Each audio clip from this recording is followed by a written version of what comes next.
L'univers de 1984 d'Orwell. C'est un monde qui fait froid dans le dos. Mais comment ça marche au fond? Comment est-ce qu'un monde peut être contrôlé de façon aussi absolue? C'est ce qu'on va décortiquer ensemble. Et tout de suite, dès la toute première phrase, le ton est donné. 13 heures. Attendez, 13 heures? C'est un simple détail, mais ça nous plonge direct dans un univers qui n'est pas le nôtre. Un monde où même le temps, il semble complètement déréglé. Et puis, il y a cette phrase. Big Brother vous regarde. Ce n'est pas juste un slogan, c'est la réalité. En Océania, c'est absolument partout. Sur les murs, les pièces de monnaie, c'est un rappel constant qu'il n'y a aucune, mais alors aucune échappatoire. Les yeux de Big Brother vous suivent, en permanence. Et l'outil de cette surveillance totale, le voici, le télécran. C'est simple, avec lui, la notion même d'intimité, elle n'existe plus. Ce n'est pas juste une télé qui diffuse la propagande, non. Il écoute, il observe. Chaque murmure, chaque geste, il transforme votre propre maison en une véritable cellule de prison. Alors, entrons un peu plus dans ce monde. Bienvenue en Océania. On est à Londres, ou plutôt comme on l'appelle maintenant, piste d'atterrissage numéro 1. Le décor, c'est lugubre, tout est en ruine, et partout, le parti règne en maître absolu. Et au cœur de ce pouvoir, il y a le paradoxe. Regardez bien ça. Le ministère de la paix, il fait la guerre. Le ministère de l'amour, il s'occupe de la torture. Celui de la vérité, il fabrique des mensonges. Et celui de l'abondance, il organise la famine. C'est le principe même de la double pensée, appliqué à la structure du gouvernement tout entier. Et ça nous amène aux 3 slogans du parti. Ces contradictions, ce ne sont pas des accidents, non. C'est la base de tout le système, le fondement du contrôle psychologique. Le but, c'est de forcer tout le monde à accepter ces paradoxes jusqu'à ce qu'ils deviennent une vérité absolue, incontestable. Bon, maintenant qu'on a posé le décor, voyons comment ce contrôle s'infiltre dans la vie de tous les jours, vraiment dès le saut du lit. Parce que le parti ne surveille pas seulement ce que les gens font, non, il veut carrément coloniser les esprits. Imaginez, chaque matin, 7h15, une voix stridente qui sort du télécran vous ordonne de vous mettre au garde à vous. Le but, ce n'est évidemment pas la santé, c'est un rituel, un acte de soumission quotidien, pour bien rappeler qui contrôle votre corps et votre esprit. Et tout ça repose sur cette idée maîtresse, ce slogan du parti. C'est vraiment la clé de tout.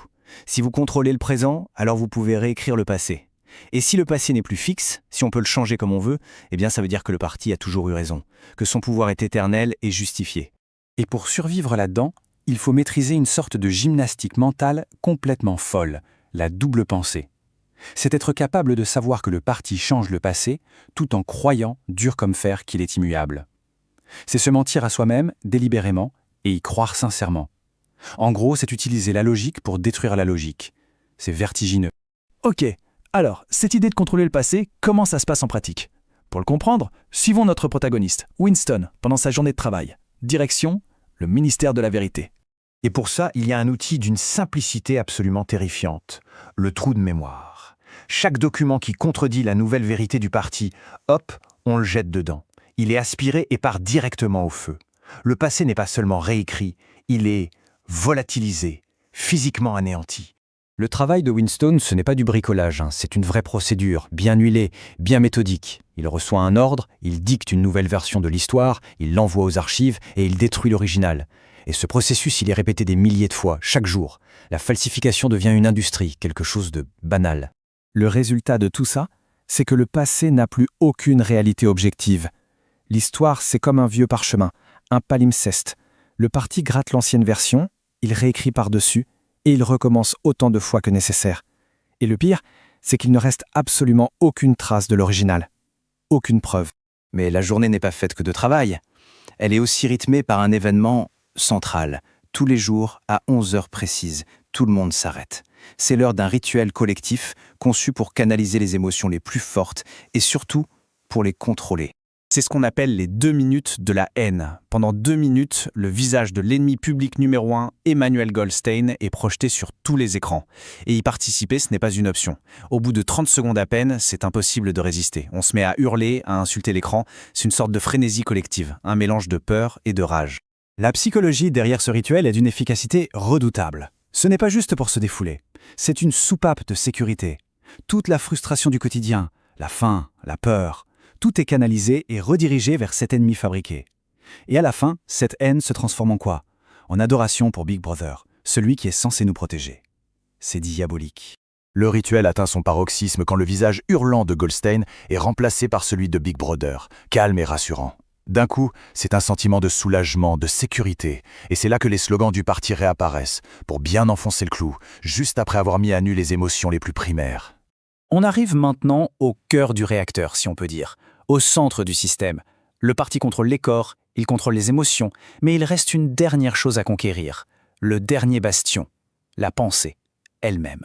C'est pour ça que l'acte de rébellion ultime, ce n'est pas de poser une bombe. Non. C'est bien plus simple et bien plus dangereux. C'est d'ouvrir un journal intime. Écrire pour soi-même, c'est l'acte le plus subversif possible, dans un monde où, comme le dit le livre, rien ne vous appartient, sauf les quelques centimètres cubes à l'intérieur de votre crâne. Et on touche là au crime suprême, le crime pensé.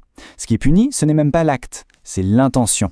Avoir une pensée qui sort du rang, douter de Big Brother ne serait-ce qu'une seconde, voilà le seul crime qui compte. Il n'y a pas d'échappatoire parce que la police de la pensée finit toujours par vous trouver. Et voilà ce que Winston finit par écrire dans son journal, comme une obsession. À bas Big Brother. Ces quelques mots, une fois sur le papier, il transforme sa rébellion intérieure en une preuve. Une preuve tangible. Et à cet instant précis, il le sait. Il est déjà mort. Et tout ça nous laisse avec une question fondamentale. Si le passé peut être effacé, si le mensonge devient un document officiel, alors qu'est-ce que la vérité ? Que reste-t-il de la réalité quand elle est dictée par le pouvoir ? Des décennies après sa sortie, cette question posée par Orwell résonne encore, et d'une manière incroyablement glaçante.